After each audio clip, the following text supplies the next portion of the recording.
Bonjour et bienvenue dans le podcast Par voix basse à voix haute. Moi c'est Capucine. Et moi c'est Julie. Nous sommes les voix de ce podcast.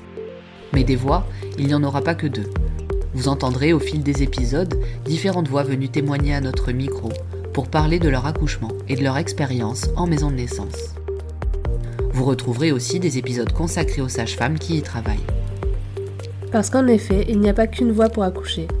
Il y a la voie basse, la césarienne, l'hôpital, chez soi et la maison de naissance.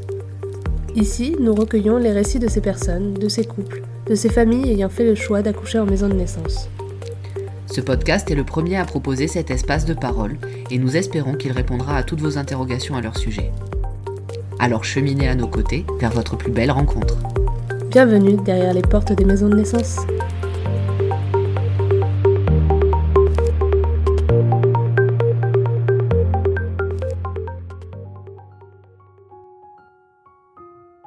Comme nous le dit si bien notre invité, il existe deux façons d'accéder au sommet. En téléphérique et admirer la vue, ou en gravissant la montagne à main nue, savourant ainsi le dépassement de soi. Pour son premier accouchement, Lucille choisit la péridurale pour gérer la douleur, encore marquée par le traumatisme de l'amputation de son bras. Mais pour son deuxième enfant, Lucille décide de redevenir actrice de ce moment et de vivre un accouchement physiologique. Pour elle, ce choix représente un défi à relever. Après une première fausse alerte, l'intensité du début du travail surprend Lucille. Une course contre le temps s'engage alors. Quelques sueurs de stress pour son conjoint pour arriver à temps, un accueil en fanfare par l'équipe de sage-femme, et quelques minutes plus tard, Lucille accueille son bébé. Elle nous partage avec émotion ses réflexions sur cet accouchement sans péridurale, ses sensations intenses et le bilan de cette expérience à la fois éprouvante et libératrice. Aujourd'hui, Lucille nous raconte son histoire. Bonjour Lucille. Bonjour. Bonjour Lucille, bienvenue dans notre podcast. Bonjour. Merci d'avoir accepté de venir raconter ton histoire dans un de nos épisodes. Merci à vous de m'avoir fait cette proposition. On est contente de t'accueillir aujourd'hui et d'écouter ton récit. Mais pour commencer, on va te demander de te présenter. Je m'appelle Lucille, j'ai 38 ans et j'habite Aix-en-Provence. Je suis éducatrice spécialisée et par ailleurs, je suis une grande passionnée de montagne, d'escalade et de nature. Et sinon, donc je suis en couple avec Dorian depuis de longues années. Et j'ai 2 enfants, un grand Colin qui a 3 ans maintenant et une petite Cléo qui a 6 mois. Est-ce que tu peux nous dire dans quelle maison de naissance t'as accouché pour ton deuxième enfant ? J'ai accouché à la Casa de Naissance à Aubagne. Avant de parler de ton expérience du coup à la Casa de Naissance, on aimerait te demander de nous expliquer en quelques mots ce qu'est une maison de naissance. Alors une maison de naissance, c'est un lieu qui propose un accompagnement individuel à l'accouchement, individualisé. Donc un lieu non médicalisé, mais avec une professionnelle, en l'occurrence une sage-femme ou un sage-femme potentiellement. Pour moi, voilà, c'est l'entre-deux entre une naissance non accompagnée, j'allais dire, et une naissance très médicalisée, comme ça se fait le plus souvent. Voilà la définition générale que je ferai d'une maison de naissance. Merci. Maintenant, on va parler de tes grossesses et de tes accouchements et surtout de combien tu as pu te sentir actrice de la situation notamment. Avant tout, on aimerait bien savoir ce qui t'a mené à avoir un projet d'accouchement physiologique. Qu'est-ce qui fait que tu t'es tournée en fait vers ce genre de suivi et d'accouchement ? Est-ce que c'est vraiment quelque chose qui a fait partie de tes envies et de ta vie depuis longtemps ?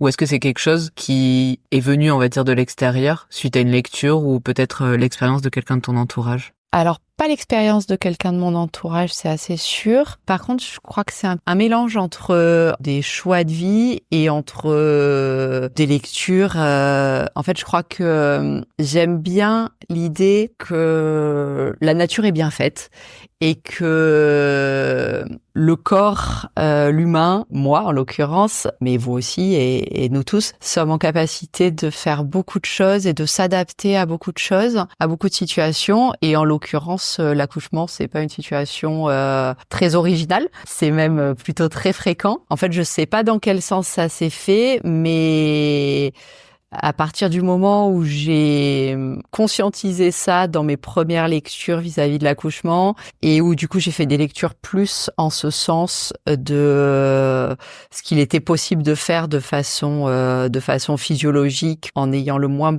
possible besoin d'avoir recours à une médicalisation. Ça m'a parlé de plus en plus et donc je suis allée de plus en plus chercher ce type de lecture et je me suis rendu compte que ça me parlait. Donc je suis allée chercher des témoignages en ce sens et j'ai construit ce cercle vertueux de cette envie-là comme ça. J'avais mis à la fin de mon projet de naissance, j'avais noté que, comme je vous disais, je fais beaucoup de montagnes, d'escalade, d'alpinisme. Et il y a un peu deux façons d'accéder au sommet. Parfois, on peut y accéder en téléphérique et on est content d'admirer la vue.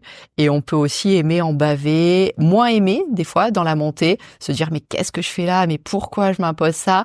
Mais moi, je trouve que même si dans la montée, il y a des fois où je me dis, qu'est-ce que je fais là? Le sommet, j'en profite quand même beaucoup plus si j'en ai bavé et si j'ai l'impression d'avoir parcouru le maximum du chemin et pas d'avoir été déposée à un endroit sans être actrice de ce chemin-là. Ouais, c'est un parallèle intéressant. Je comprends l'idée. Ouais. Et donc, tu viens d'évoquer le fait que c'était un aller-retour entre des lectures, une appétence pour ce genre de pratiques, etc. en général dans la vie. Qu'est-ce qui t'a amené à connaître et à te renseigner sur la casa de naissance? Les mots à la base, c'était accoucher sans péridurale en fait. C'était voilà. J'ai cherché quels étaient les différents possibles. L'accouchement à domicile. Je suis quelqu'un de très scientifique. Mon copain encore plus, très pragmatique. Et on a tous les deux besoin d'un minimum, voire d'un maximum de sécurité. J'ai assez confiance en la médecine sur plein de domaines, etc. Donc l'accouchement à domicile ou l'accouchement seul me parlait pas du tout. J'avais besoin vraiment d'un étayage professionnel, mais j'avais pas envie de l'hôpital. D'autant que moi, l'hôpital, c'est quelque chose que j'associe à la maladie, à la souffrance, pas quelque chose de positif. Donc voilà, j'avais vraiment envie de cet entre-deux. Et donc en l'occurrence, en faisant des recherches, c'est allé assez rapidement. Il y a qu'une maison de naissance dans la région d'Aix-en-Provence. Elle est à Aubagne et à 38 minutes de route de chez moi. Et donc quand j'ai découvert ça, je les ai rapidement contactés parce que c'était tard dans ma grossesse et j'ai pu bénéficier de leur accompagnement. C'est une chouette chance. Quelle image tu te faisais du coup de ce lieu avant même d'entamer ton suivi chez eux? Je crois que je voyais ça comme beaucoup plus route, beaucoup plus perché, je dirais, quelque chose vraiment plus... J'imaginais un accouchement comme un accouchement à domicile, sauf qu'il y aurait quelqu'un qui soutiendrait le truc. Il s'avère que c'est peut-être pas le cas de toutes les maisons de naissance, mais celle d'Aubagne, elle est vraiment accolée à l'hôpital. Et de fait, ça la rend très neutre ça la laisse très neutre en termes de médicalisation, mais la médicalisation, elle est là, même si elle est cachée. Et elle est juste la médicalisation plus et le transfert est hyper facile parce que juste à côté. Du coup, sur cette notion-là de routes, je sais que quand je suis allée au premier rendez-vous avec la sage-femme, avec une des sages-femmes de l'équipe, celle qui avait le premier rendez-vous, le premier créneau dispo, je l'ai dit à personne. Je lui ai dit, je vais à un rendez-vous avec une sage-femme. Je l'ai pas dit à mon compagnon. Voilà, parce que j'avais besoin de moi d'asseoir mon avis pour pouvoir après aller vendre à mon entourage que c'était quelque chose de clean, vous inquiétez pas, je vais pas accoucher au fond de la Cambrousse, etc. Et c'est là-dessus que j'ai été détrompée, que je me suis rendu compte que c'était un accompagnement très pro. J'allais pas accoucher au fond de la Cambrousse, clairement. Je trouve ça intéressant que tout à l'heure tu parlais du pragmatisme de ton conjoint et là tu viens de nous dire que tu ne l'avais carrément pas prévenu lors de ton premier rendez-vous. Ouais. Quel a été son point de vue et son ressenti quand finalement tu as osé lui en parler? Alors j'en ai parlé assez rapidement, en rentrant, je lui ai dit que voilà, j'avais eu un super feeling, sachant qu'il y avait quand même des réserves de la part de l'équipe parce que j'étais déjà à 4-5 mois de grossesse, je crois, et normalement il y avait plus de place à cette période-là. Elle m'avait dit on verra en commission, mais comptez pas dessus. Donc voilà, je lui ai dit que moi ça m'avait vraiment parlé, qu'il fallait pas y compter. Et sa réaction, il me l'a répété à plusieurs reprises. Après, on a encore cheminé un moment avant de prendre sa décision finale. Ça a été, mais t'as eu un super premier accouchement. Et effectivement, j'ai adoré la naissance de mon grand, qui pourtant est né en maternité avec plein de choses qui, avec le recul, me conviennent pas. Mais c'est quand même le premier plus beau moment de ma vie. Donc il m'a dit pourquoi tu vas t'embêter à vouloir plus ou à vouloir autre chose vu que t'as adoré la naissance de Colin. Et j'ai dit oui mais j'ai beau avoir adoré, c'est comme adorer monter au sommet de telle montagne, ça n'empêche pas se dire que la montagne d'à côté elle peut être belle aussi et que je peux vouloir un peu plus. Je suis assez exigeante. Et après il a toujours eu cette posture-là d'être acteur, mais de me faire confiance et de se dire qu'à un moment donné, l'accouchement, il allait être de soutien, mais ça allait être mon chemin. Et donc, à partir du moment où j'étais claire avec ce que je voulais, ça lui parlait aussi. Il est très soutenant dans mes décisions en général. C'est une bonne chose au final. Même s'il a pas compris tout de suite la raison, finalement, s'il a été soutenant, c'est l'essentiel. Et d'après, enfin, je sais pas si c'est vrai partout, mais en tout cas, je sais que à la casa de naissance, les sages-femmes sont attachées à dire qu'elles accompagnent vraiment le couple et que le père, en l'occurrence, est aussi important que, enfin, son engagement et son envie est aussi important et fait aussi une grande part du travail, quoi. Ouais, dans les projets d'accouchement physiologique en général, c'est Ouais. le cas. Oui, la place du coparent est assez centrale. Ouais. C'est ça. Maintenant, finalement, que il a compris la raison de pourquoi on allait peut-être aller visiter la montagne d'à côté, est-ce que tu peux nous raconter comment se sont passées à la fois les visites mensuelles, donc vraiment les consultations, s'il y a eu des actes médicaux qui ont été pratiqués, quels étaient-ils? Et bon, t'es arrivé un petit peu tard, mais j'imagine malgré tout qu'il y a eu tout le pan aussi des séances de préparation à l'accouchement. Nous parler un petit peu aussi du coup de quelles thématiques ont été abordées, de quelle façon. Est-ce que c'était en individuel ou en groupe, ou est-ce que ça faisait partie des consultations?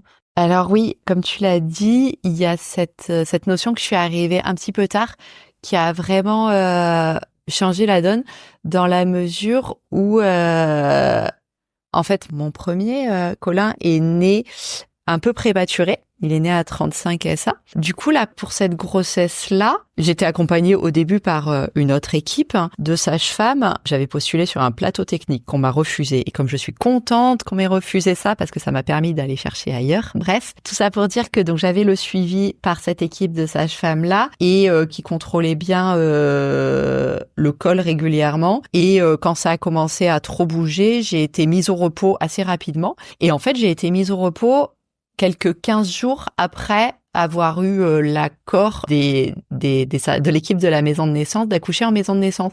Donc en fait, j'ai eu tout mon suivi par l'équipe de la maison de naissance à distance, en visio par Zoom, tous les échanges techniques, on va dire, et également tous les cours de préparation ont eu lieu en visio, sachant que j'avais aussi un monito hebdomadaire chez moi par l'autre équipe de sages-femmes et le lien se faisait entre ces deux équipes-là. D'accord. Ouais, donc c'est assez particulier comme préparation. Et pour les cours de préparation à la naissance, j'étais inclus dans le groupe qui était accompagné par la sage-femme qui me suivait dans la maison de naissance. Et en l'occurrence, c'est rigolo parce qu'on n'avait pas toutes les quatre un projet maison de naissance. Je crois qu'on était 2 à l'avoir, le projet. Il y en avait une qui avait un projet d'accoucher à l'hôpital à côté, et une autre, un accouchement dans l'eau, dans une autre maternité. Donc des projets plutôt physio à la base, mais pas forcément tous de la casa de naissance. Et elles étaient en présentiel dans le cabinet de la sage-femme, et moi, donc j'étais chez moi. Là-dessus, ça m'a fait du bien dans le lien, parce que c'est une période qui est longue et difficile, je trouve, l'alitement. J'avais déjà vécu ça sur le dernier mois du premier. C'est psychologiquement éprouvant parce que on a peur pour son bébé, qu'il arrive trop tôt, qu'il soit pas en forme. En même temps, on se dit que c'est pour la bonne cause, mais en même temps, c'est frustrant, ça fait mal au dos. En plus, là, avec le grand qui sollicitait, que j'avais pas envie de délaisser. Enfin bref, c'était une période psychologiquement éprouvante. Donc, retrouver les filles une fois par semaine pour échanger autour de ce projet, c'était précieux. Après, d'un autre côté, j'étais toujours dans l'entre-deux parce que comme le premier était préma, j'étais restée inscrite en maternité parce que si elle était arrivée avant 37SA, j'avais pas le droit à la maison de naissance.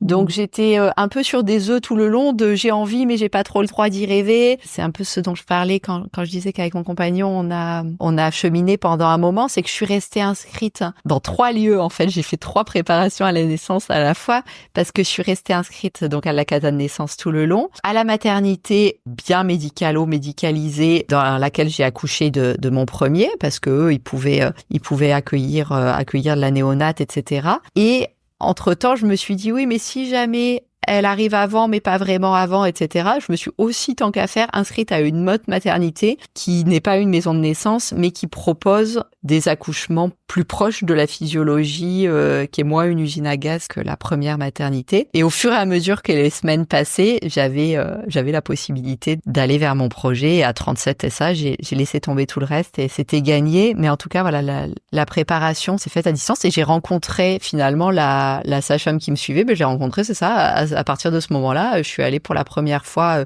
une fois que j'ai eu le droit, qu'il y avait plus de danger pour la prématurité, je suis allée la rencontrer. Au niveau des actes médicaux, j'ai l'impression d'avoir eu... Alors, elle disait qu'il y avait pas grand-chose. Moi, je trouvais qu'il y avait beaucoup quand même. Il y avait il y a les échos classiques. J'ai trouvé que c'était...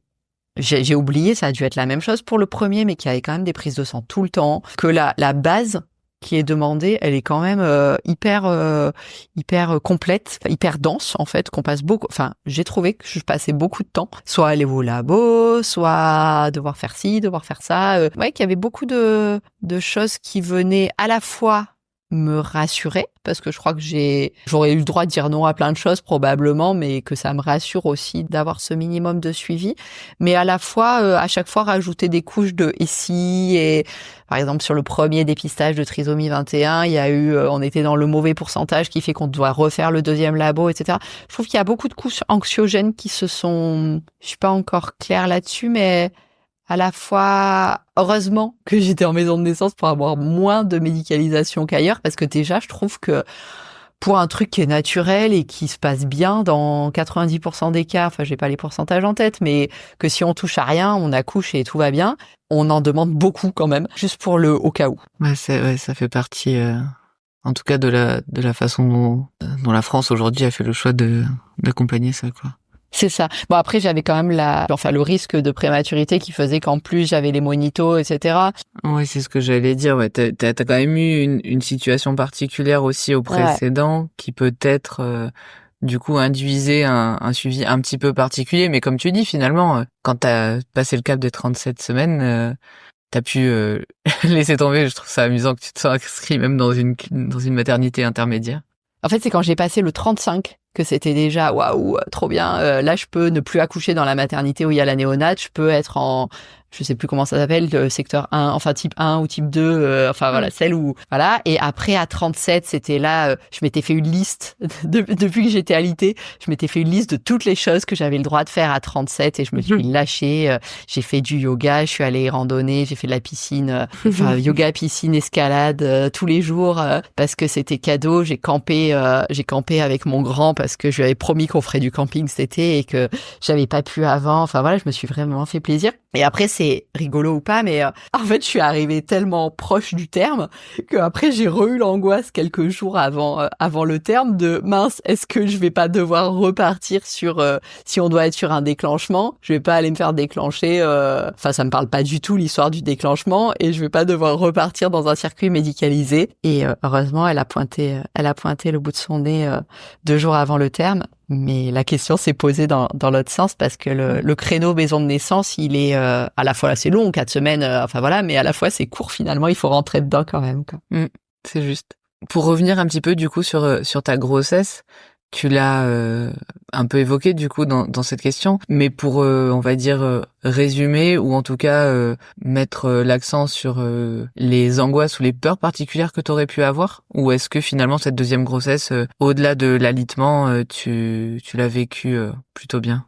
Alors j'ai tendance à toujours garder que le bon de ce qui m'arrive après coup. Donc là, tout de suite, je vous dirais que c'était une grossesse idyllique. Mon compagnon vous dirait que j'ai pas dormi pendant plein de moments parce que entre les angoisses, entre les jambes lourdes, entre les impatiences, entre les ci, entre les ça, il y a eu plein de moments difficiles. Mais moi, j'ai vraiment l'impression que c'était une super grossesse. Non, j'ai pas de... le premier mois a pas été super drôle parce que avant mon premier, j'avais fait une fausse couche. Du coup, je sais que c'est une menace qui pèse, même si elle pèse sur tout le monde, sur toutes les grossesses potentiellement. Quand on l'a vécu, on s'autorise pas à y croire avant la date fatidique de la première écho. Donc il y a eu cette partie-là qui était moyennement drôle. En plus, j'étais pas mal malade, etc. et très très épuisée, mais j'étais contente, donc ça compensait le reste. Le milieu de la grossesse, voilà, assez vite, je faisais ma vie comme d'habitude, et assez vite j'ai dû faire un arrêt au stand, alors que mon corps m'avait pas prévenu. Ça m'a fait bizarre en fait, que ce soit lors d'un rendez-vous médical, lors d'un rendez-vous avec la sage-femme, un contrôle du col, où elles me disent, oulala, là, on déborde un peu, on déborde. Ça commence à se raccourcir, c'est pas génial, il va falloir se calmer. Et qu'on s'est rendu compte que j'avais des contractions, alors que moi, je les sentais pas du tout. Et je me suis dit, mince, ça colle pas avec mon ressenti. Moi, j'ai l'impression que tout va bien, et ça, j'aime pas trop. J'aime bien l'idée qu'on est connecté, mon corps et moi. Du coup, ça c'était pas très agréable. Mais sinon, ouais, une grossesse chouette, avec justement quand même cette grosse connexion, et qui a une super conclusion avec l'accouchement. Mais moi, j'aime bien cette période de la grossesse où j'ai l'impression que c'est celle où le corps il y a le moins de filtres entre le corps et le cerveau, où vraiment c'est dans la journée que mon corps me dit, ok, là t'as besoin de manger ça aujourd'hui, et sûrement que le jour où il me demande de la viande, c'est parce que j'ai besoin de fer, et le jour où il me demande ça, c'est parce que j'ai besoin de telle vitamine, et quand je suis dans telle posture de yoga, il me dit de m'arrêter ou il me dit d'aller plus loin, alors que d'habitude je vais un peu plus challenger mon corps ou me fermer à ces sensations-là. Là, la grossesse est un moment de vie, je trouve, même pour moi qui suis plutôt pas forcément douce avec moi-même, c'est un moment de vie d'intense connexion avec mes ressentis que j'aime beaucoup. C'est chouette. Là, tu vas nous parler du coup de ce qui t'a traversé pendant la grossesse. Est-ce que tu avais des peurs particulières liées vraiment au jour de l'accouchement ? Oui, j'avais peur, en fait, de revivre ce que j'ai vécu sur mon premier accouchement. Mon premier accouchement, je m'étais plus ou moins dit que j'aimerais bien essayer d'accoucher sans péridurale. Est arrivé un moment où la douleur était intense, et cette intensité-là de la douleur s'est transformée en souffrance et en peur, parce que j'ai un rapport particulier à la douleur. En l'occurrence, pendant ma première grossesse, j'étais enceinte de 2 mois, j'ai eu un accident en montagne, et j'ai dû être amputée du bras, et j'ai eu, je crois, une des plus grosse douleur de ma vie, si ce n'est la plus grosse, pendant longtemps. J'ai eu de multiples opérations, j'ai eu des douleurs du membre fantôme, j'ai eu des douleurs neurologiques qui font vraiment très très mal. J'en parle encore avec beaucoup d'émotion parce que ça restera traumatique pendant un moment, même si je le travaille. Et quand j'ai accouché de mon premier, c'était peu longtemps après, finalement, c'était moins de 6 mois après l'accident. Quand la douleur a commencé à être forte, j'ai dit, je veux pas ça. En fait, je ne veux pas revivre ce que j'ai vécu suite à mon accident. Donc, je veux qu'on m'efface cette douleur-là avec une péridurale. Donc ça, c'était mon premier accouchement qui finalement a été très agréable parce que du coup, sans douleur, et un peu frustrant parce que avec peu de ressenti, mais très très agréable et très beau de fait parce qu'il y a eu cette rencontre avec mon fils. Ça, c'était mon premier accouchement. Donc sur mon deuxième, c'est la première peur que j'ai évoquée, et vraiment le travail que j'ai eu à mener, il était sur ne plus associer la douleur à quelque chose qui va être c'est pas parce que j'ai mal que je vais perdre un bras, en fait. Je peux avoir mal pour que il y ait un aboutissement qui soit chouette. Et la sage-femme qui m'a accompagnée en cours de préparation m'a assez vite dit assez vite eu cette remarque que je me suis notée et que j'ai gardée longtemps, que douleur n'est pas forcément souffrance, que c'est 2 choses différentes, que je peux avoir mal mais pas forcément en avoir des retentissements, la douleur peut amener à quelque chose de chouette, et c'est pas forcément grave ni dangereux d'avoir mal à un moment donné. Et donc voilà, j'avais cette peur-là, pas forcément d'avoir mal, mais d'associer la douleur à quelque chose de grave, de dangereux, à un impossible. Et je suis contente que ça n'ait pas été le cas. Oui, c'est un sacré parcours que tu viens d'évoquer et je pense que nous on peut que imaginer ce que c'est parce que c'est complexe à mon avis de vivre ça. Ceci dit, je trouve ça vraiment fascinant et admirable d'avoir fait cette dissociation. C'est vrai que c'est quelque chose en fait qui est évoqué régulièrement en maison de naissance, de distinguer la douleur de la souffrance. Mais avec un vécu comme le tien, c'est pas évident non plus. Mais comme tu le dis, finalement, réussir à se dire que la douleur peut amener à un événement heureux, c'est, je pense, la clé, en tout cas dans ta situation. Tu viens de nous dire que ta sage-femme t'a aidé à trouver ce chemin. Est-ce que, je sais pas, t'as quelque chose de plus à dire justement de l'accueil qui a été fait de cette peur, de cette angoisse que t'avais par l'équipe de sage-femme ou de l'accompagnement qu'elles t'ont proposé ou de si t'as eu besoin d'un accompagnement peut-être extérieur en plus du suivi proposé à la maison de naissance? C'est ça, en fait, c'est plus moi qui suis allée chercher, en fait, j'ai très vite identifié cette spécificité, même si quand tu le dis, c'est quelque chose qui revient fréquemment. Moi, le parallèle était rapidement fait. Du coup, une fois que j'ai eu identifié ça assez tôt dans ma grossesse, j'ai repris rendez-vous après mon accident. J'ai eu tout un suivi psy en EMDR, qui est une thérapie brève pour retraiter les informations lors d'un trauma. Et moi, ça m'a vraiment beaucoup aidé à avancer très vite sur ma reconstruction après mon traumatisme de la perte de mon bras. Et en fait, du coup, je suis allée assez vite pendant ma grossesse revoir la psychologue qui m'avait accompagnée là-dessus pour lui demander 1 ou 2 séances de retraitement de mon rapport à la douleur, de ces angoisses-là. En fait, l'idée, c'est de rendre les angoisses, d'essayer d'enlever le contenu émotionnel et affectif des choses, de retraiter l'information que le cerveau arrive pas à gérer. Et en l'occurrence, là, on l'a bossé sur 2 séances et on s'est rendu compte que le temps avait aussi fait son affaire. Enfin, maintenant, quand Cléo est née, ça a fait 3 ans que j'ai eu l'accident. C'est beaucoup moins frais que lors de mon premier accouchement. J'ai cheminé depuis, donc voilà, ça, c'était une ressource que je suis allée chercher.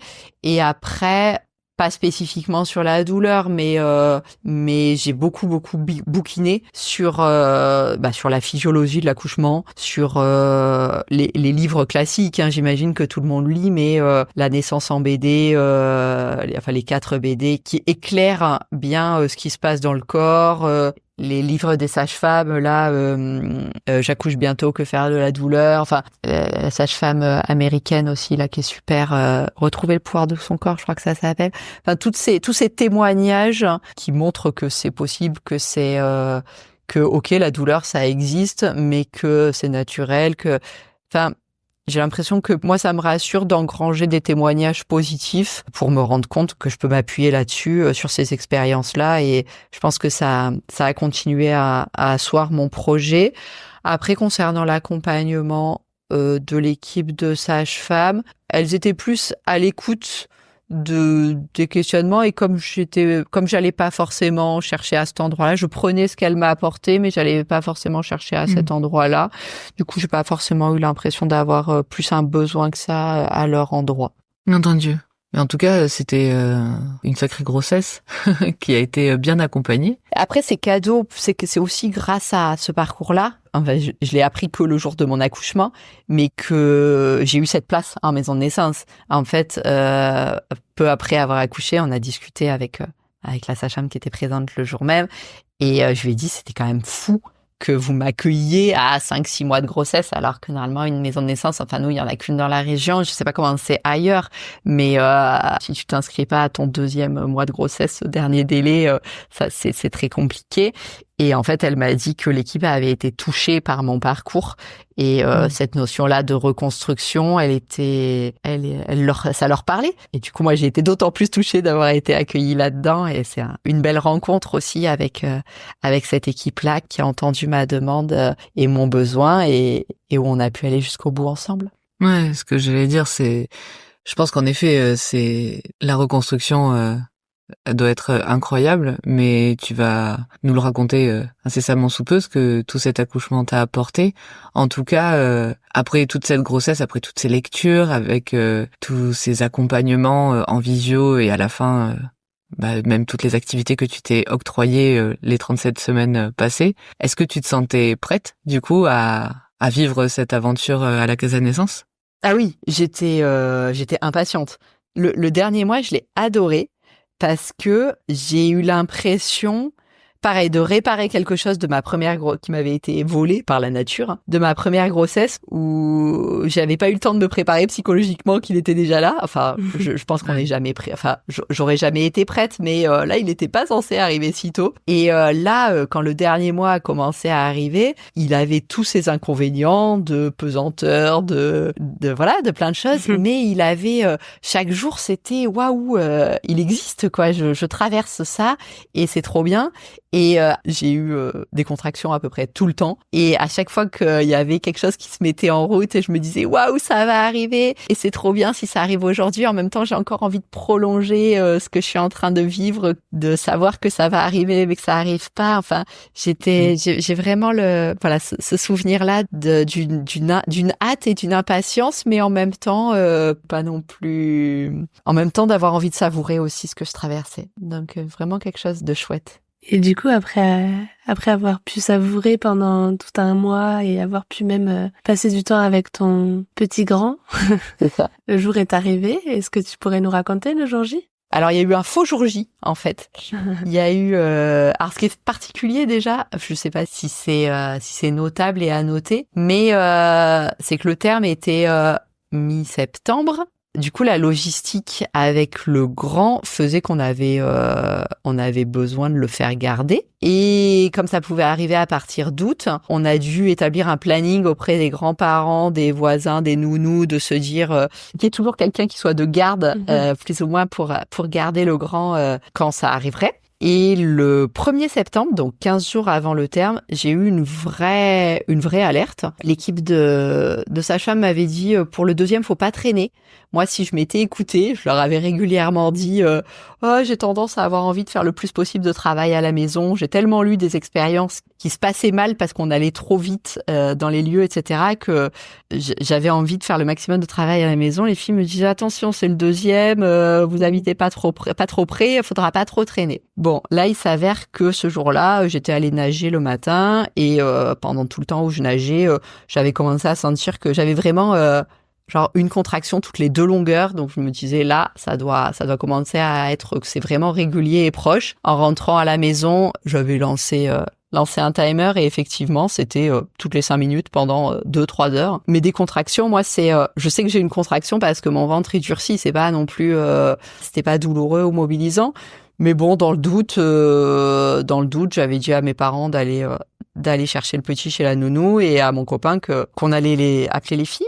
Et effectivement, on a appelé, on y est allé. Et en fait, ça a été une soirée fausse alerte. Sur le monito, j'avais bien fait d'y aller. J'étais ouverte à 5. Ça allait s'enchaîner. Et puis non, ça s'est stoppé. On a fait la sieste là-bas et on est rentré à minuit chez nous. Donc j'avais ce faux jour J. C'est super parce que ça nous a fait une répétition générale. On a pu voir à quelle distance c'était. On a pu voir comment ça se passait quand on appelait. On a pu investir la chambre, investir les lieux. Et puis finalement...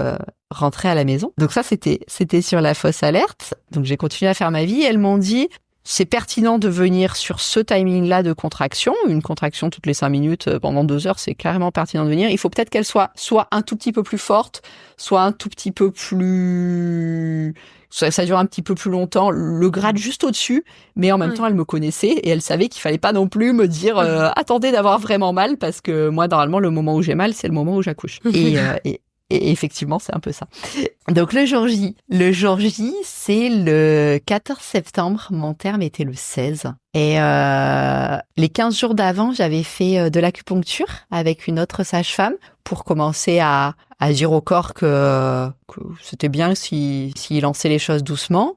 Et comme il avait pas l'air de se motiver plus que ça, j'ai fait une séance de shiatsu la veille avec une praticienne en shiatsu que j'aime beaucoup et qui connaît bien mon corps et qui m'a dit donc là on est d'accord que je peux y aller, je peux aller aux endroits où ça va la motiver à descendre. Je dis oui c'est l'idée. Et donc j'ai fait cette séance la veille et j'ai pas eu de ressenti particulier la nuit ou autre. Donc c'est un vendredi matin. Tous les matins à 7h, 7h30, là, mon grand vient dans mon lit pour faire la tétée du matin. Je l'allaite encore sur cette tétée câlin du matin et une tétée du soir. Et pendant la tétée, j'ai eu quelques petites contractions, comme à chaque fois en fait. Sauf que là, à la fin, je commençais à lui dire bon, maintenant c'est bon, tu vas pouvoir arrêter et aller déjeuner là parce que ça commençait à être plus des contractions chouettes. Ça commençait à me piquer dans les fesses. J'avais une douleur nouvelle. Bon, alors il va déjeuner et je lance le compteur de contractions. Je me rends compte que c'est régulier, qu'effectivement j'ai ces picotements dans les fesses toutes les 4 minutes. Je me dis bon, c'est peut-être ça mes contractions en bas du dos. Et à un moment donné, je me dis dans la tête, au bout de pas longtemps, d'une demi-heure, je me dis bon là, il y a peut-être un peu plus. Je me lève. Et aux toilettes, je perds le bouchon muqueux. Elle me dit ah tiens, il y a quelque chose qui se lance un peu plus. Donc mon compagnon est en train de partir pour accompagner le grand chez la nounou. Et le grand, c'est rigolo, enfin le grand qui a 3 ans, mais lui qui est toujours partant pour aller chez la nounou. Là, il me dit non, je veux pas partir, je veux pas y aller. Il a su avant nous que c'était vraiment aujourd'hui le jour J. Et je dis à mon copain quand tu l'auras amené, tu reviens. Et donc là, pour la 3e fois depuis 15 jours, je prépare toutes les affaires qui me restent à préparer parce que des fausses alertes, des ressentis, j'en avais souvent, mais là, j'avais l'impression que c'était un peu plus une vraie alerte. Et puis je sors mon planning de sage-femme de garde, j'appelle la sage-femme de garde, je lui explique. Et elle me dit, moi, je suis en route là pour la casa de naissance, donc je dois recevoir un couple à 11h. Qu'est-ce que je fais? Est-ce que je garde le rendez-vous? Est-ce que tu veux venir? Est-ce que tu veux venir plus tard? Je dis, moi, j'ai quand même pas mal de routes, donc je préfère faire la route avant, venir, parce que j'ai pas envie de faire la route en étant mal, et voilà. Au moins, ce sera fait, et puis on voit ce qu'on en fait. Et puis en fait, le temps de dire ça, je me mettais à hurler dans mon salon. Les contractions étaient mobilisantes, celle-là, pour le coup, vraiment. Et j'étais obligée de m'arrêter de parler, voilà. Donc elle a annulé son rendez-vous, et elle m'a dit, OK, arrive. Et donc c'était chouette, on avait déjà le coffre qui était plein de toutes les affaires depuis 15 jours parce qu'on y était déjà allé. Donc j'ai eu plus qu'à prendre tout ce que j'avais prévu en dernière minute de grignotage notamment. J'allais dire vous aviez peut-être mangé toutes les réserves du coup. Non, c'est ça, on avait laissé au frigo à boire, à manger, tout ce qu'il fallait. J'avais préparé du colostrum au cas où je dois être séparée de la petite pour qu'elle ait pas de complément, pour qu'elle puisse ne boire que. Ah oui, j'ai fait cool. J'ai essayé de penser le maximum de possible. Et en tout cas, je prépare toutes ces affaires dernière minute. Et quand mon compagnon y rentre, je suis en train de hurler au milieu du salon. Je lui dis on y va. Donc il est les premières contractions où je me suis dit ça commence à bouger, il était 7h30, là il est 8h30, 9h moins le quart, donc ça faisait qu'une heure écart. En fait, je rentre dans la voiture et c'est donc le GPS dit 38 minutes et en fait les contractions étaient tellement fortes et intenses, je sais pas comment le dire autrement, que assez vite j'ai eu l'impression que j'allais accoucher dans la voiture en fait. Donc en fait j'ai mis de la musique au début pour essayer de chanter sur les contractions. Et puis, je me suis j'étais un peu à la fois inquiète, à la fois dans mon monde, à la fois un peu beaucoup dispersée en fait de qu'est-ce qu'il faut faire. Je me suis perdue, j'ai peur, mais en même temps, c'est trop bizarre ce qui m'arrive. En même temps, j'ai pas le temps de penser. Enfin, voilà. Et en fait, on a appelé la sage-femme. On l'a mise sur haut-parleur. Du coup, on tchatchait autant que faire se peut. Entre les contractions, j'étais super bien. Mais du coup, je lui posais des questions bêtes et terre à terre, mais du genre, mais comment je fais si elle sort dans ma culotte là tout de suite? Parce que j'avais l'impression qu'elle allait pouvoir. En fait, quand j'avais une contraction, je me tenais à la barre en haut dans la voiture pour me lever sur mes jambes. Et je me disais peut-être à un moment donné, j'avais l'impression que ça a poussé, que ça descendait, et je me disais peut-être à un moment donné elle va sortir. Sauf que si elle sort, j'avais une culotte et un petit short. Si elle sort là, je vais l'étouffer en fait. Et Et j'avais super peur de ça. C'est les choses qui m'ont traversée et qui venaient un peu polluer le truc. Donc elle me rassurait, elle me disait mais en fait ça s'est jamais vu qu'on est tous sans bébé. Mais voilà, c'était top de la voir pour la rassurer. Elle discutait plus avec Dorian de fait parce qu'il était plus en état de parler que moi. Je me souviens d'un moment où je dis là, je vais vraiment accoucher maintenant. Et elle lui dit, qu'est-ce que vous en pensez? Est-ce qu'il vaut mieux que vous vous arrêtiez? Je dis, peut-être, il faut qu'on sorte. On était sur l'autoroute, il faut qu'on sorte de l'autoroute, là. Et en fait, Dorian me l'a dit après.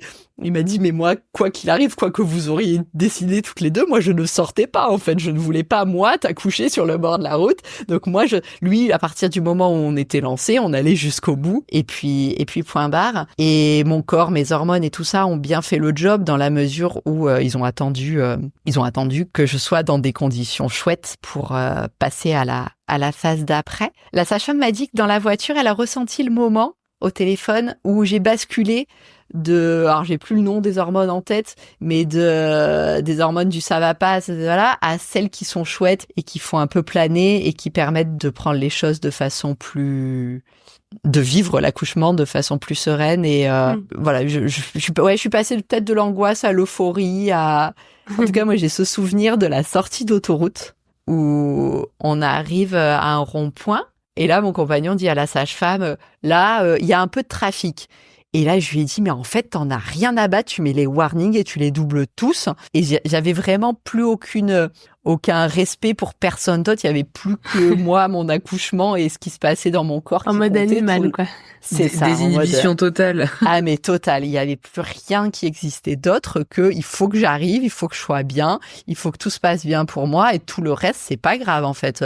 Poussez-vous, j'avance, quoi. Et en fait, il m'a dit après coup, mon copain, que on doit pas être les premiers. En fait, la ville d'Aubagne doit être un peu habitué, doit être pensé. C'est un centre hospitalier qui est vraiment, la maison de naissance est dans l'hôpital, donc qui est lui-même en ville. Et quand on approche de l'hôpital, il a eu l'impression que vraiment tout le monde se poussait. Alors c'est peut-être une vue de l'esprit, mais il a eu l'impression que qu'il n'était pas le premier à faire ça et que c'était très bien accueilli par tout le monde. Il me dit là il y a un stop. Je lui dis mais tu t'en fous du stop, on y va et puis point. Et que c'était très bien pris par tout le monde autour, etc. Donc ce qui est pas parce que la conduite dans la région c'est pas forcément ça, sinon tout le monde n'est pas forcément respectueux de tout le monde. Mais là voilà, c'était bien accueilli et la sage-femme avait très bien organisé le truc. Le gardien, en voyant ma voiture, a ouvert le portail sans qu'on ait rien à demander. Et il y avait un gros comité d'accueil qui m'attendait. Ça m'a fait tout bizarre. En fait, j'ai vu, j'ai l'impression qu'elles étaient 6-8. En fait, elle devait être 2-3, mais bon, mon esprit a transformé plein de choses avec une chaise à roulettes. Donc en fait, je suis sortie de la voiture. Je me suis jetée sur la chaise. Enfin, je me suis plus ou moins assise. Je crois qu'elles m'ont aidée. Et là, j'ai eu une contraction. Donc, je me suis relevée et j'ai vocalisé, pour ne pas dire hurlé. Et là, en fait, il y a à peu près tout l'hôpital qui a débarqué, tous les soignants de tous les services, parce qu'il y avait les urgences à côté, et là, il y avait vraiment une douzaine de personnes, et ça m'a fait tout bizarre, je me suis dit, oula. Sauf que c'est pas grave, j'étais quand même dans mon monde, et j'étais à poil au milieu d'un parking, mais j'étais peut-être pas à poil, elle me couvrait, mais en tout cas, comme vous disiez tout à l'heure, des inhibitions, il y avait plus rien d'autre qui comptait que je gère ma contraction, et puis ça ira, sauf une voiture, genre un 4x4 qui était devant et qui était en train de tourner. En fait, je me souviens juste d'un moteur qui tourne et je croyais que c'était mon copain qui avait pas coupé le contact. Et du coup, j'ai hurlé, mais tu vas le couper, ton putain de contact, ton putain de moteur, là. Et j'ai hurlé ça super fort, en fait, dans le parking de la maternité. Et je sais pas pourquoi, c'est sorti tout seul. Et en fait, j'ai appris après coup que c'était pas du tout mon copain, que c'était la gynéco de garde qui était en train de partir et qui, en me voyant arriver, elle avait démarré sa voiture et en me voyant arriver, elle s'est dit « Oups, il faut peut-être que je reste ». Et donc, dans le doute, elle est restée avec son moteur allumé pour savoir s'il fallait qu'elle reste ou pas.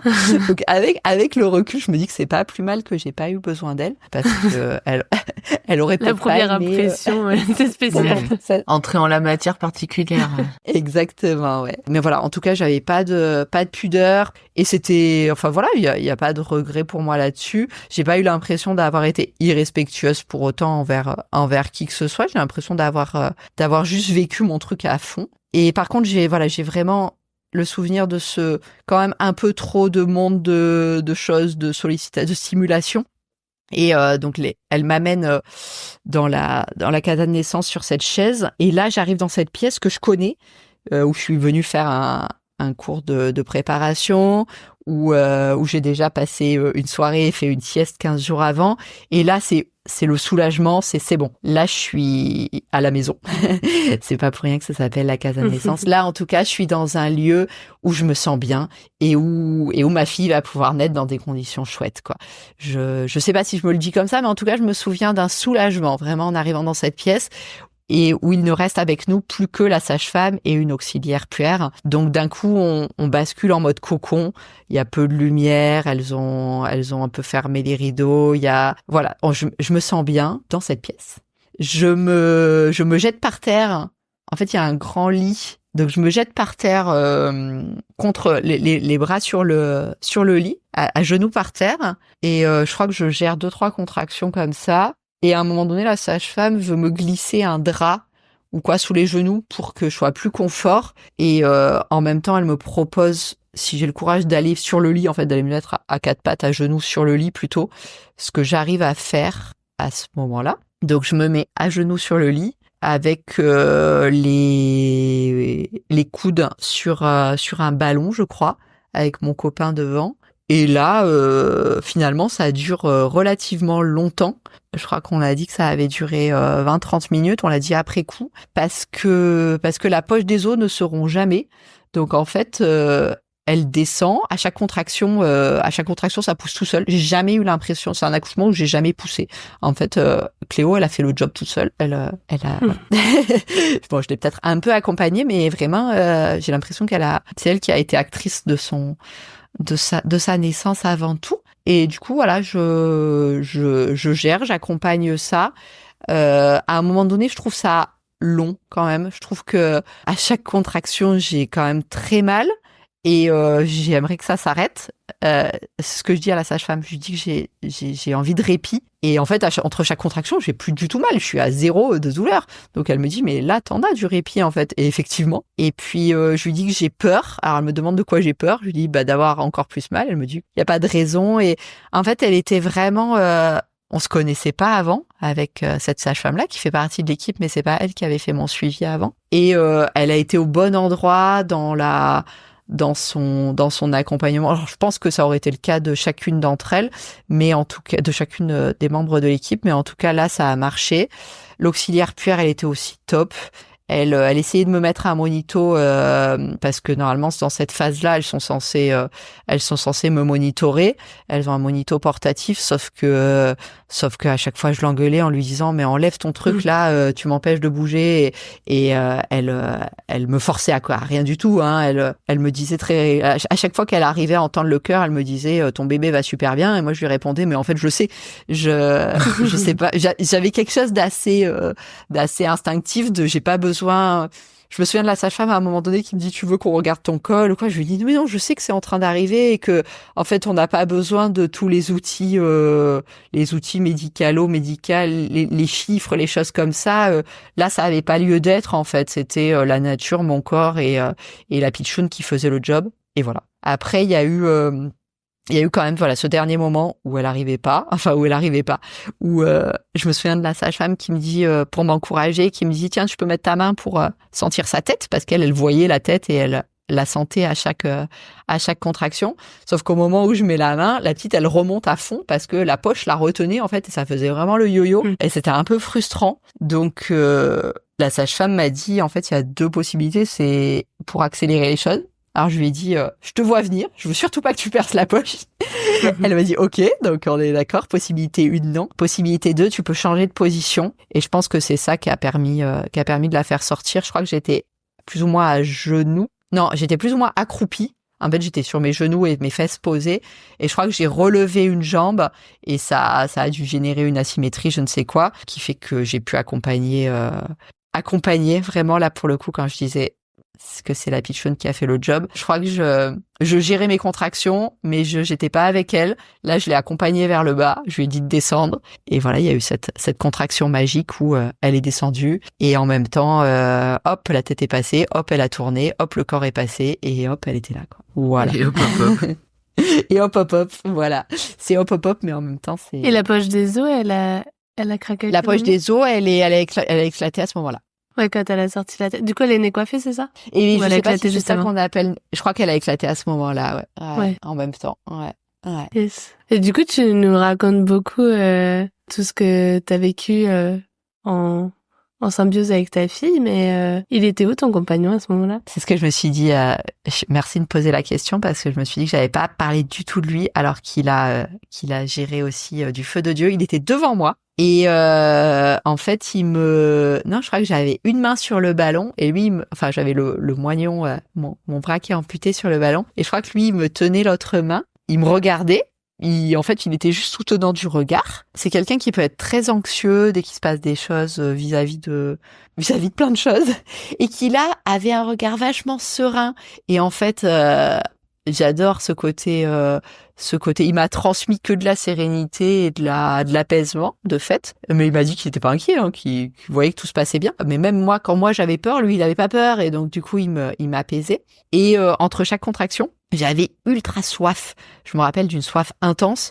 Et en fait, il était d'odeur d'eau. Il me remplissait le verre C'était d'eau. la fontaine. C'est ça. J'ai bu un verre d'eau entre chaque contraction qu'il me donnait. En fait, quand tu dis il était où? La phrase qui me vient, c'est il était là. En fait, il était juste là et ça faisait tout, quoi. Il était soutenant, il était avec nous et il m'a couvert aussi à la fin. Il faisait super chaud, on était en plein été provençal, donc il faisait bien chaud. Sauf que les 2 dernières contractions, j'avais des frissons. En fait, au moment où la contraction montait, j'avais des frissons de fou, j'avais hyper froid, alors que je voyais la sage-femme qui transpirait tout ce qu'elle pouvait parce qu'elle se contorsionnait pour arriver à y voir quelque chose malgré mes positions pas très confortables pour elle. Et moi, voilà, j'avais ultra froid au début des contractions, donc il me couvrait, il me découvrait, il était vraiment dans la réponse attentive à mes demandes au fur et à mesure. Et c'est aussi lui qui m'a annoncé la naissance de Cléo.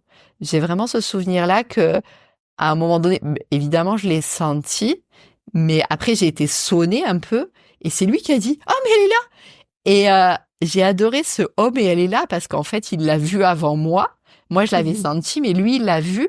Et c'est là que j'ai réalisé, en fait. C'est quand il l'a vu, je me suis dit « Ouais, c'est vrai, en fait. Elle est vraiment arrivée et elle est vraiment là. » Et je suis vraiment contente que c'est lui qui ait pu m'annoncer qu'elle était là, même si je l'avais senti. C'est grâce à lui que je l'ai conscientisé.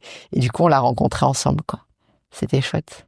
Du coup, il y a ta sage-femme qui l'a réceptionnée ou elle a été déposée sur le drap qui... Je crois que, en fait, assez vite, elle m'a dit de me relever parce que j'avais tendance à épuiser, à me réasseoir.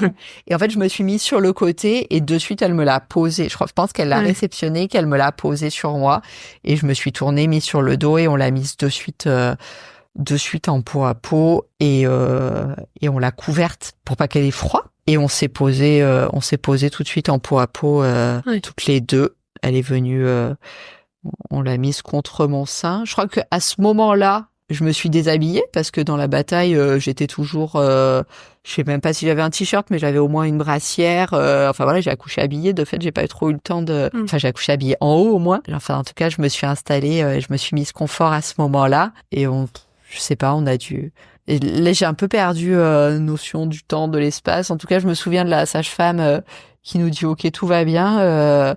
Maintenant, je vous laisse à plus tard. » Et ça, c'était assez magique, ce moment. Je crois que même pas que j'y étais préparée, mais comme il faudrait faire dans l'idéal. Et on a eu droit à ça. Elles sont parties. Elles nous ont laissé vivre notre rencontre, notre peau à peau, notre intimité, notre obscurité, notre atterrissage, quoi.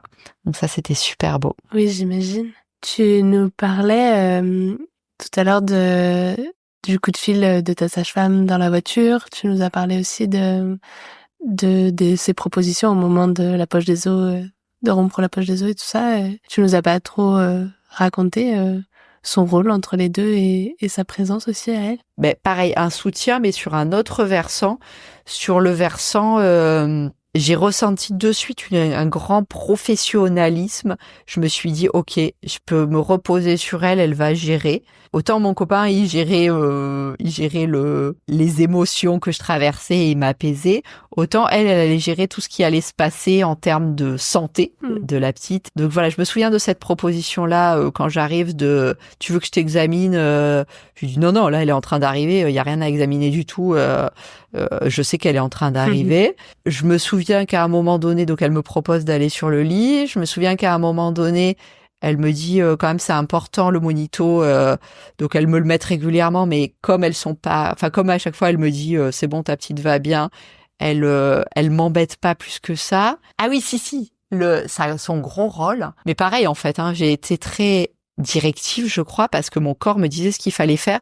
Je lui disais s'il te plaît appuie là et j'avais un point à l'arrière du dos, en bas du dos, où je sentais qu'il fallait qu'elle m'aide et qu'elle aille appuyer à cet endroit-là parce que j'ai jamais eu mal au ventre. J'ai rien ressenti dans le ventre, mais j'ai senti une pression dans le bassin tellement forte qu'il fallait qu'elle soit compensée par des pressions sur des points en bas du dos au niveau du sacrum. Et entre chaque contraction, en fait, elle me massait. Je crois qu'elle a passé à peu près toute la séance à me masser entre deux contractions et pendant la contraction à se plier en quatre pour accompagner la tête et la descente de ma fille. Et en même temps, elle était très très attentive à là où j'en étais au niveau questionnement, au niveau peur, c'est vraiment ce moment-là où je lui dis, où j'exprime plusieurs fois d'affilée que j'ai peur.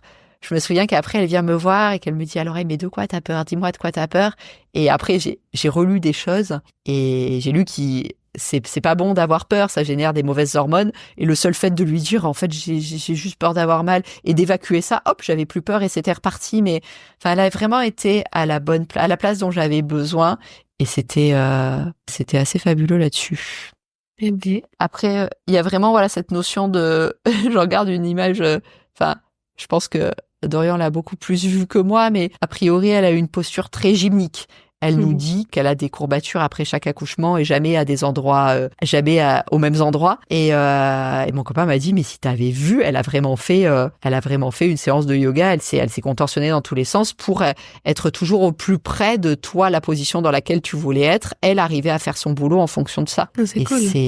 Ça, c'est vraiment génial. C'est précieux, oui. Ouais. C'est précieux d'avoir quelqu'un qui s'adapte à. Ouais. Après, c'est aussi beaucoup donner de sa part aussi, quoi. C'est quand même quand les gens sont passionnés et qui donnent beaucoup d'eux-mêmes, quoi. Oui, mais ça n'empêche pas qu'on n'est pas obligé de le. Enfin, pardon, c'est pas qu'on n'est pas obligé de le faire. Enfin, ça n'empêche pas que j'ai une grande reconnaissance pour elle d'avoir été. C'est ça. Et ça m'étonne pas. J'ai vraiment, une fois que j'ai eu accouché. Je crois qu'assez vite, je lui ai dit merci, je lui ai dit je t'aime. Je la connaissais pas avant, mais c'était déjà une des personnes les plus importantes de ma vie parce que voilà, elle m'avait accompagnée à vivre ça et c'est aussi beaucoup grâce à elle que j'ai vécu ça. Et à l'inverse, c'est la jeune dame, l'auxiliaire de puériculture qui était avec nous aussi tout le long, qui elle m'a aussi dit merci. Elle m'a dit merci, c'était un bel accouchement. Et ça m'a fait bizarre. Je me suis dit waouh. En fait, c'est chouette, c'est un aller-retour cette affaire quoi. Moi j'ai vécu un beau truc, mais elles aussi, elles ont dû traverser quelque chose de sympa. Et du coup, c'est vrai ce que tu dis. C'est peut-être que si elle le fait, c'est aussi parce que ça la passionne et que ça lui fait plaisir. Enfin, ça lui fait plaisir. C'est agréable pour elle aussi même si ça lui fait des courbatures, de voir que elle accompagne les dames qu'elle accouche au mieux. Voilà, c'est ça. Ouais, au plus près, en tout cas. Oui, dans un parcours individualisé, comme tu disais au tout début, quoi. C'est ça. Et écoute, merci pour cette histoire émouvante et drôle aussi avec l'histoire du 4x4 et de la gynécologue. En tout cas, ça nous tient à cœur de partager des récits comme le tien. Notamment comme dans ton cas avec cette question de retrouver une position actrice de son accouchement qui a parfois fait défaut au premier accouchement pour pas mal de gens et pour diverses raisons et qui peut questionner pour un deuxième ou faire peur parfois. Et c'est pour ça notamment aussi qu'on t'a invité aujourd'hui. Et c'est vrai que ton histoire, je pense qu'elle est riche et encourageante pour ces gens qui vont se préparer à un deuxième avec peut-être cette appréhension. Du coup, on est contente d'avoir accueilli ce récit aujourd'hui. Moi, c'était vraiment aussi autant il y avait une reconstruction au niveau des suites de mon accident et de la douleur, autant il y a aussi eu un chemin autour je sais pas si c'est un tempérament, mais à mon premier accouchement, j'ai un peu eu l'impression de déranger l'équipe soignante. J'ai eu l'impression que si je demandais des choses, ça aurait été trop en demande et que c'est peut-être pas qu'une impression d'ailleurs, elles m'ont dit ça nous arrange pas que vous accouchiez de façon physiologique parce que on va vous entendre crier et on va devoir se plier en quatre. Donc j'avais ce sentiment qui était appuyé par leurs paroles de déranger. Et là, la présence la façon de travailler de l'équipe de la Casa de Naissance m'a vraiment enlevé. Je me suis même pas posé la question de est-ce que je dérange ou est-ce que je dérange pas, en fait. C'était juste leur proposition. T'étais à ta place. Ouais, voilà, c'est ça. C'est vite ton moment. C'est normal et naturel, quoi. Ouais, voilà, c'est ça. C'est ça. Nous, on est là pour toi, on est là pour te soutenir là-dedans. Alors après, c'est quand même, j'ai conscience que c'est un projet de luxe parce que on n'est pas, déjà les places il y en a peu. Il y a un dépassement d'honoraires, mais qui est 1000 fois à la hauteur 1000 fois, c'est plus dans l'autre sens, qui est vraiment rien par rapport à leur engagement et à ce qu'elles donnent d'elles-mêmes, etc. Donc le luxe, il est plus dans le plus humain qu'elles viennent apporter à ce moment-là qui va... La relation privilégiée, quoi. Ouais, c'est ça. Je me permets aussi d'ajouter que, en général, c'est peut-être pas le cas de toutes les maisons de naissance, mais les maisons de naissance, du fait justement de ces dépassements d'honoraires ou de certains frais qu'on n'a pas forcément dans les hôpitaux publics, il y a fréquemment des caisses de communauté qui existent.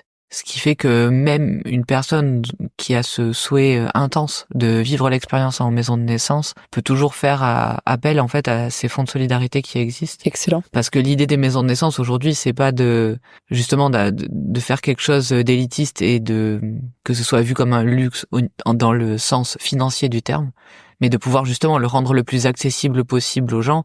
C'est juste qu'à un moment donné, comme tu le dis, tout ce qu'elle donne d'elle-même, ça passe aussi par des astreintes. C'est ça. Et une disponibilité humaine, physique, familiale, etc., qui est énorme comparée à ce qui se fait dans les hôpitaux et les maternités classiques. Tout à fait. Et c'est la raison, en fait, de ça. Je me permets la parenthèse parce que c'est quelque chose qui est assez peu abordé, en fait, dans les interviews. Et vraiment, moi, je suis absolument d'accord avec toi. C'est un vrai luxe. Mais vraiment, quand on parle de luxe, c'est un luxe humain, en fait. C'est un luxe professionnel, c'est à plein de niveaux. Mais il faut vraiment que toutes les personnes qui entendent ça le comprennent que c'est pas au niveau financier. Que dans tous les cas, les maisons de naissance peuvent aider une personne qui aurait pas les moyens, en fait, à vivre quand même ce luxe grâce à ses dons, grâce à ses fonds de solidarité, etc. C'est génial. Ouais, mais effectivement, je trouve que le plus gros luxe, il est quelque chose qui devrait pas exister, hein, mais d'en avoir une à proximité de chez moi, d'avoir eu une place là-dedans, de tout ça, d'avoir su que ça existait.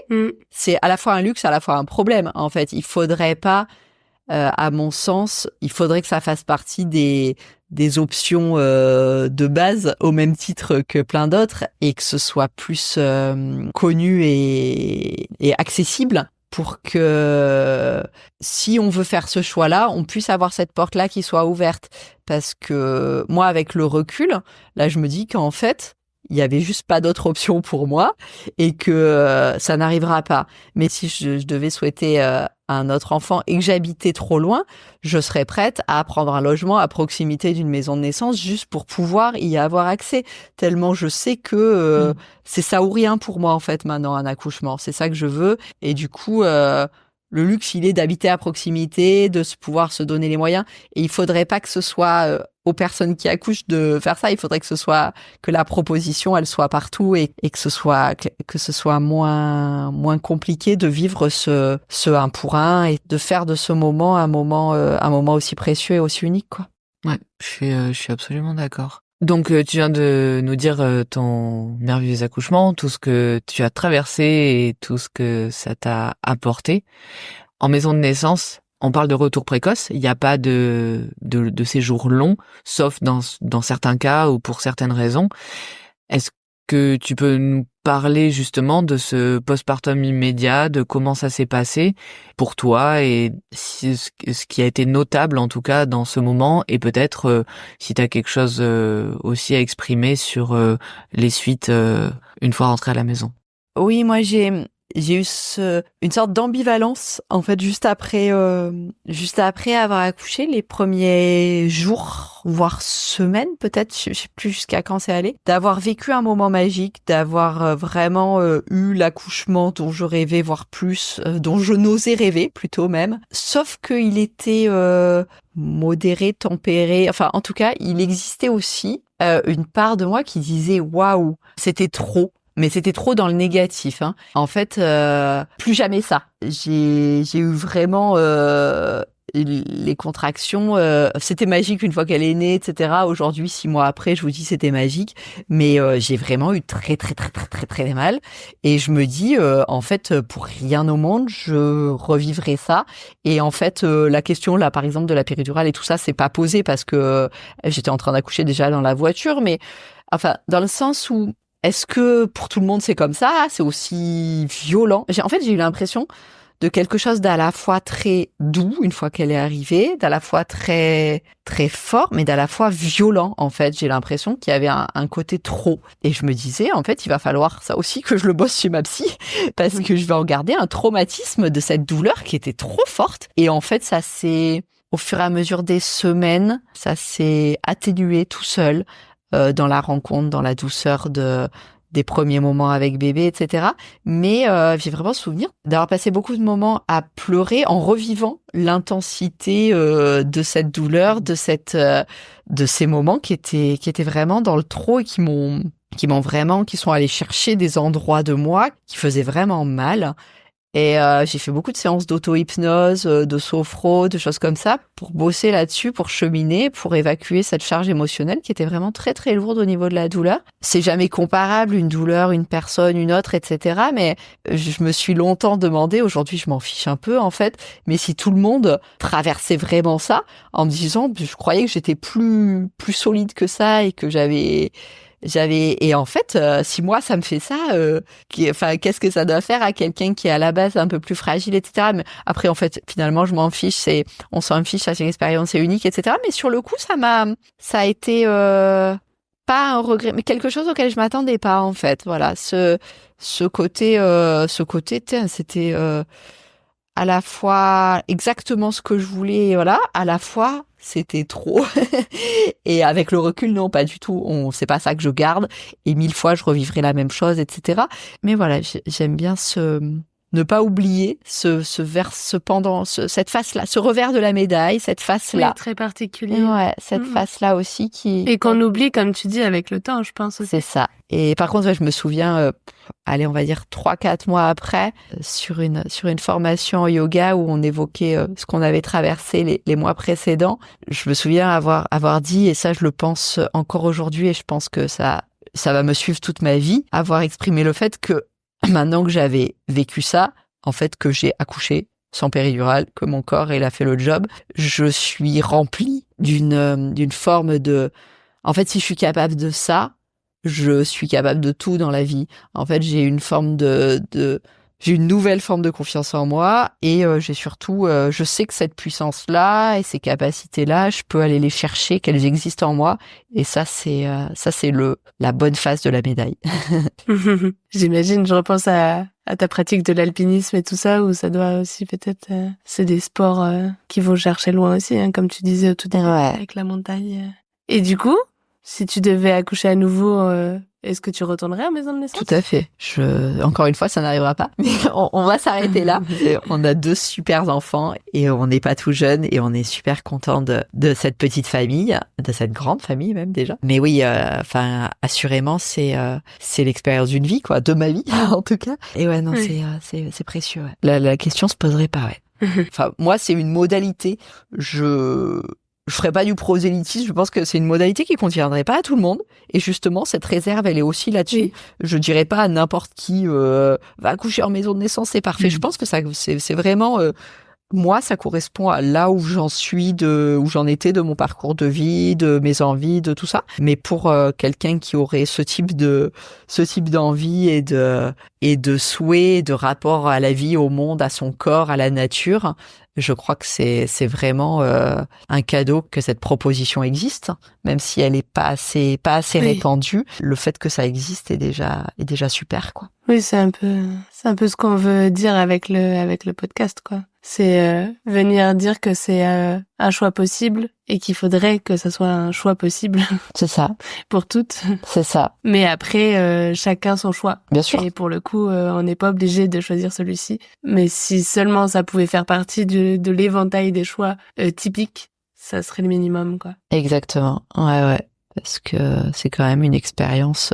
Je crois que j'ai déjà dit juste waouh tout à l'heure, mais je le redis. Oui. Il y a Oui, c'est un ça. truc du juste Et puis il y waouh. a des gens qui rêveraient de faire ce suivi et qui ne peuvent pas parce qu'ils habitent trop loin, ou des gens qui sont obligés de se déplacer de très loin pour vivre ces expériences. Et c'est vrai que c'est quand même très compliqué pour ces gens-là, quoi. Même. C'est dommage que ce soit un luxe. Et que ce soit, c'est ce qu'on disait, aussi pas la société qui soit organisée comme ça et que ça doive être l'engagement professionnel et personnel de ces équipes-là qui pèsent dans la balance, que ce soit pas plus valorisé et plus encouragé Que ce soit par le reconnu, système. en fait. Ouais, voilà, exactement.